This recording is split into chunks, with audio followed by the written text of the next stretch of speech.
All right, listener name, buckle up, because today we are diving deep into Reboot Your Realities. This one's right up your alley, especially with how you're all about maximizing your time and talents. It really is a practical guide, not just some vague self-help stuff. It's all about actionable strategies to help you break free of those things that hold you back. Yeah, and Iqbal doesn't waste any time. He just jumps right into it. Like how he tackles failure. He's not just saying accept it and move on. Oh, definitely not. He's talking about embracing failure. Using it. Yes, like a stepping stone. Yeah, it's about looking at things differently, shifting your perspective. Like every time you have a setback, think of it as data. Oh, I like that. It's feedback that you can use Failure's the data. to refine your approach so you can be even more successful. Love it. And, he even breaks down all those common pitfalls, those things that we all stumble over. Which we all have. Oh, yeah, we all have them. Mhm. Lack of preparation, fear. Oh, yeah. Which, by the way, he talks about fear of success, too, which I thought was really interesting. Yeah.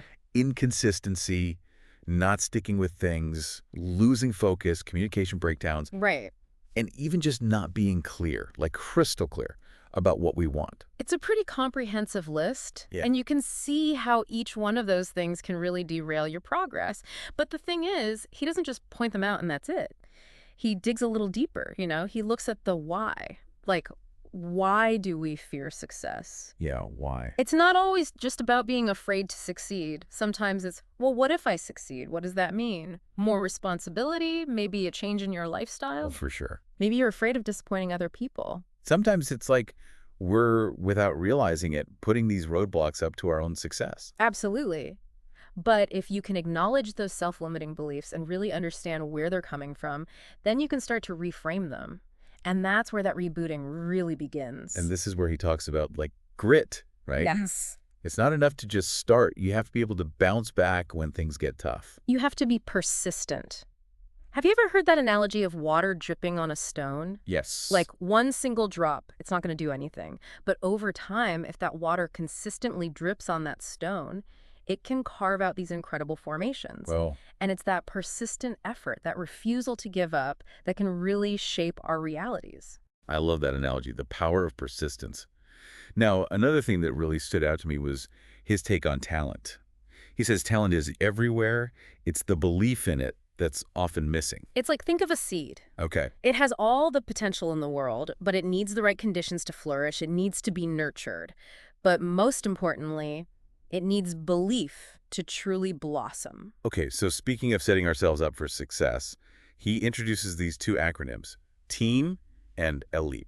Think of them like blueprints, but tailored for different stages in your journey. Okay, so TEAM, that's for like the big leagues, the like larger businesses that are building their dream team. That's right. Talent, expertise, attitude, and method. It's about recognizing the crucial elements that make up a high-performing team. In LT, that's more for us solopreneurs, the one-person shows just getting started out. Exactly. Leader, expertise, approach, and process. Because when you're first starting out, it's easy to feel like you have to figure everything out yourself, which leads us to what Iqbal calls the how trap, Okay. which is that feeling of like, I have to know how to do everything in my business. Oh, the how trap, yeah. Mm. I think I fall into that one all the time.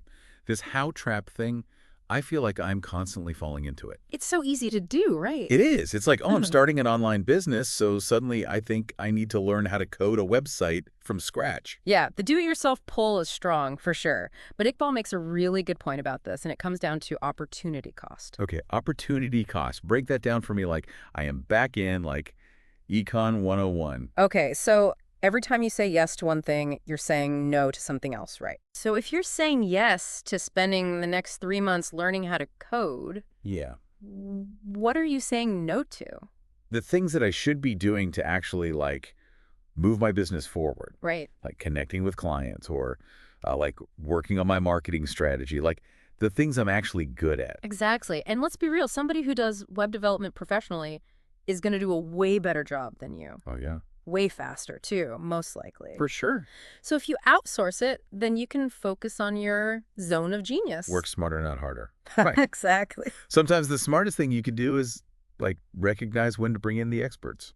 It's about being strategic with your time and energy, especially these days when everybody wants more of both. I mean, lifelong learning is great, Yeah. but it shouldn't be at the expense of your, like, larger goals. It's like trying to build one of those Lego cities without the instructions. Oh, yeah. You might eventually figure it out. You will. But think about all that time The frustration. and frustration if you had just had a little guidance. A little help.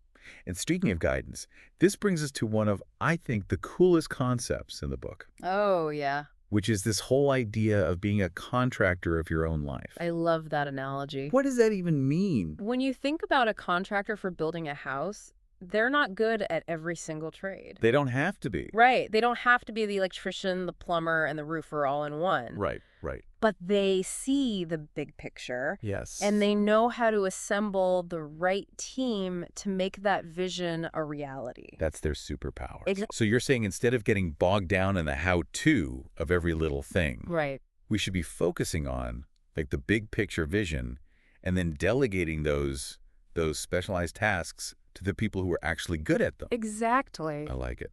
So we need to make that mental shift, right? Instead of thinking we have to do it all ourselves, we become the like general contractor of our own lives. Nah. Yeah, it's a real shift from being a solo act to, like you said, building that dream team. Yes. And the best part is Iqbal doesn't just leave us hanging with that idea. Okay, good. He actually tells you how to make that mental shift in the last part of the book, Mentality Reboot. Which, yeah, that's where the rubber meets the road, right? Yeah. It's one thing to like get these concepts, Right. but to actually change your behavior, The whole other thing. it is. It's like that saying, you know, if you want something done right, you got to do it yourself. Right. But maybe that's actually setting us up to fail. It can. It can lead to burnout for sure. And Iqbal even says that, like making that shift from being, a solo problem solver to being more of an orchestrator, it can be tough. It could be tough, especially for those of us who like to be in control. Right. Exactly. So how do we rewire our brains? Well, I think it starts by recognizing that our time is limited, Okay. but our potential, especially when we start bringing other people's strengths into the mix, our potential is limitless.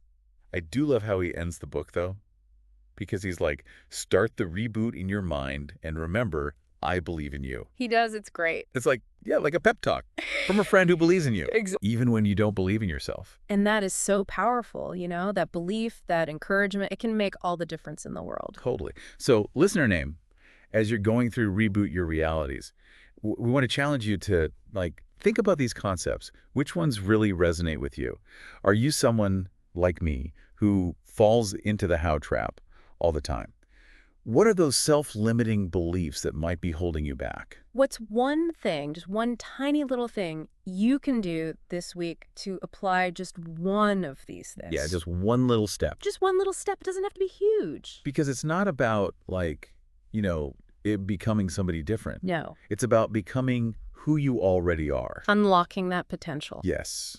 Unlocking that potential that's already there. It's about a new way of thinking, a new way of working, a new way of being, really. Yeah, that lets you soar. Exactly. It's higher than you ever thought you could go. It's about really, like, designing the life you want brick by brick with a little help. With a little help from your friends. Yes. Well, on that note, we will leave you with this. If you truly believed in your own unlimited potential, what incredible things would you dare to achieve?